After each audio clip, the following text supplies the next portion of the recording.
This lecture is over comedy and comedy's use in literature and how authors use it as a technique and what makes funny funny. It also includes information about society in the late 1800s, Oscar Wilde, and his play The Importance of Being Earnest. Comedy in literature. Comedians, when they stand up and they talk, they have an advantage over authors who are just using the written word versus the spoken word. Comedians can rely on their tone of voice, on their inflection. They usually have an audience who's giving them instant feedback, but authors don't have that. Some techniques that authors can use are irony, first. I hope you know that there are three kinds of irony: dramatic, situational, and verbal. For dramatic irony, as I hope you know, we may know something that the character doesn't. The audience knows something character doesn't know. Maybe we know that a character's husband is listening in on her phone conversation, but the character doesn't know. We also have situational irony, where something happens that wouldn't normally happen. This is what we usually think of as like just regular old irony, okay, where maybe a prince is dressed as a poor person and you wouldn't really expect that. So verbal irony is related to sarcasm. It's a little bit different, and it also depends a lot on context and audience. This might be we see a character saying, "I'm so pleased to see you," to their established enemy. Now, sarcasm, the definition is the use of praise to imply dispraise. It's closely related to verbal irony, as I said. So it's you praise someone or you compliment them, and that person or the people around you or your audience understands that you don't really mean what you're saying. Meiosis is a nickname for something that belittles or insults the thing that we're talking about. So, for example, you might call a mechanic a grease monkey.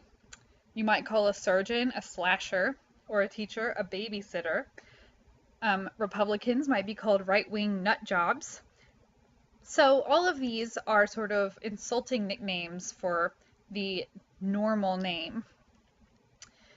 Litotes is understatement, but it uses double negatives. It's not like hyperbole for overstatement or exaggeration where you can just do whatever you want. On litotes, you want to get some double negatives in there. Say, I was not unhappy to see her.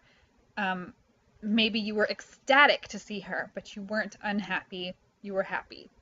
You might say Albert Einstein is not a bad mathematician, right? He's an incredible mathematician, but we're using understatement, not plus bad, to say that he's a great mathematician.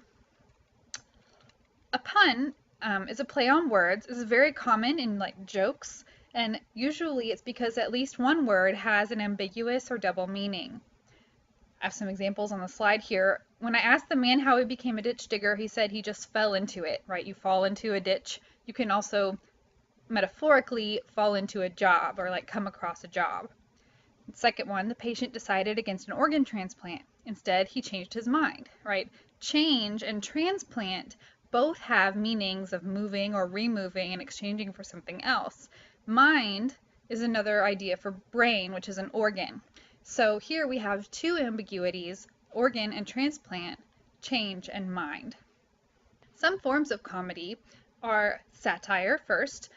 This is bitter ridicule to make fun of human shortcomings. We'll talk more about satire in just a minute. I'm going to move on to parody. This is something that takes a serious work, such as Star Wars, which is very serious, and you got the Empire, you got Luke and Darth Vader. But if you have seen Spaceballs or Family Guy, those are both shows and a movie that make fun of or use elements from Star Wars in a funny way, usually to make fun of it, or it can be a complimentary thing too. Farce is sort of related to satire, kind of, but mostly farce is humor caused by foolish mistakes of unintelligent people. Random events, physical humor, like slipping on a banana peel. The Three Stooges, where they poke each other in the eyes and they kind of slap each other in the face and it's funny. That's farce. It's low comedy, whereas satire and parody might be a more complex kind of funny.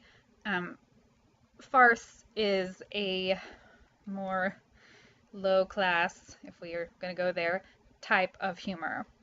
A comedy of errors is a light and humorous play, and usually the action features things like mistaken identity, comical misunderstandings, but there's always a happy ending. It's a comedy. There's be a wedding or some kind of reconciliation, and usually laugh through it. This last one, a comedy of manners, is the one I want to focus on. A comedy of manners is a type of comedy that satirizes the manners of a particular social class. Now, I told you that we were going to come back to satire. Satire is bitter, right? It criticizes human shortcomings. And the comedy of manners uses satire to disguise criticism, that satire, that criticism of human behavior. You disguise it with humor. The dialogue is considered more important than the actual plot. Not a lot might go on, there might be a single setting or something, but the character's words often reveal the parts of a society that the playwright wants to criticize. So we're going to look at some quotations here from The Importance of Being Earnest. The truth is really pure and never simple. Might imply backstabbing, hypocrisy, where the truth is a complicated thing, but the truth is the truth. Like, what happened, happened, but you know as well as I that there's two sides to every story. To lose one parent may be regarded as a misfortune. To lose both looks like carelessness, right? This idea of lose here, we have a pun where lose can either mean, to lose a parent might mean the parent died, or to lose, like to go missing. And so the person who says this is sort of insensitive to the one who's lost their parents. This quote here, in a manner of grave importance, style, not sincerity, is the vital thing.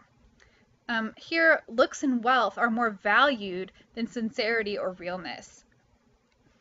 In this quotation, never speak disrespectfully of society, only people who can't get into it do that. It puts society's arbitrary, changeable rules.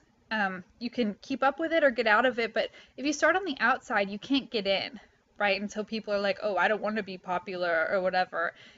So this quote here is somebody who's in the in crowd, in the wealthy crowd, and they say people who can't get into it criticize us. And this are taking shallow things seriously and serious things lightly, where people's opinions are of the utmost importance. The high society people think a lot of themselves, and that's going to be important in The Importance of Being Earnest. Two more quotations. To be natural is such a very difficult pose to keep up. This is the idea that in high society, you always have to wear a facade, a mask, pretend to be someone that you're not. In this final quotation, my dear fellow, the truth isn't quite the sort of thing one tells to a nice, sweet, refined girl. What extraordinary ideas you have about the way to behave to a woman. So society thinks of women as fragile, as simple-minded, because they can't handle the truth or reality. Society expects women to be accomplished, meaning that besides being beautiful and well-groomed or dressed, she has to be calm, well-mannered, quiet, and educated in sewing, painting, hostessing, playing piano, dancing, singing, knowing multiple foreign languages, and reading. Ugh, ain't nobody got time for that, right? And it contradicts the ideas about women that they're simple-minded and can't handle the truth, but they're supposed to meet all of these standards of education, of everything, foreign languages. So what society wants from a woman often, she gets mixed signals. Let's move into a discussion of the person who criticized all of these things with these quotations. Oscar Wilde, he was born in 1854. One of his most famous stories is The Picture of Dorian Gray, where Gray has his portrait painted and realizes that his youthful good looks are going to eventually fade. So he trades his soul to stay young, but the portrait of him shows a disfigurement for every sinful thing he does.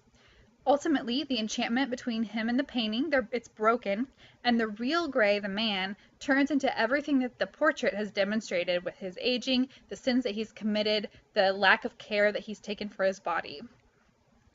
It demonstrates Oscar Wilde's displeasure with society's obsession with appearing young and beautiful while concealing the ugly side of yourself. The Importance of Being Earnest, we'll talk more about in a minute because that's the book we're going to focus on. It's actually a play. He was married in 1884, but he had numerous affairs with young men. He was arrested for sodomy in 1895. Now, sodomy isn't a word we use very often anymore, and it's just a term that's used for sex between men. Now, at this time in 1895, homosexuality or the act of sex between same-gendered people was literally a crime. You would be imprisoned for 2 years of hard labor if you were convicted. And Wilde was. You can read about the gory details somewhere else. But he was arrested for sodomy in 1895 and was imprisoned for 2 years. And his health was ruined. He had no money. He moved to France, and he ended up actually dying of cerebral meningitis, but nobody's really sure how he got it. There's several theories. His wife wouldn't let him see their 2 children, and then he died of the cerebral meningitis in France in 1900. For The Importance of Being Earnest, the title is a pun on earnest. This is a comedy. It's supposed to be funny, but earnest, and it's important to be earnest, earnest means serious in intention, purpose, or effort. It shows depth of sincerity or feeling. Something, if it's done in earnest, it's seriously important. And in the play, the alias of the other name of the central character, it's also taken on by another character. So there's 2 people who are pretending to be earnest. This is actually Wilde's most famous work, along with the picture of Dorian Gray, and it's a satire of the society that would eventually condemn him and lead to his death. Some other things you need to know before you read is that Jack is a nickname for John. So the dude in the play named John, I call him Jack. There's a girl named Cecily who is a ward. She's a child assigned to the care of someone who's not her parent. If you were with me sophomore year, we read Jane Eyre, and it's like Adele, the little girl who's assigned to Mr. Rochester. He's not her parent, but he still takes care of her and is responsible for her. Now, Adele is little in Jane Eyre, but Cecily is 19 in The Importance of Being Earnest. You also need to know that rich people often had big houses out in the country, as well as apartments in the city. This is going to come in importance with the name thing, where there's 2 people named Ernest, and it causes confusion, mistaken identity, the comedy of manners. I hope you've enjoyed this lecture, and I hope you enjoy The Importance of Being Earnest.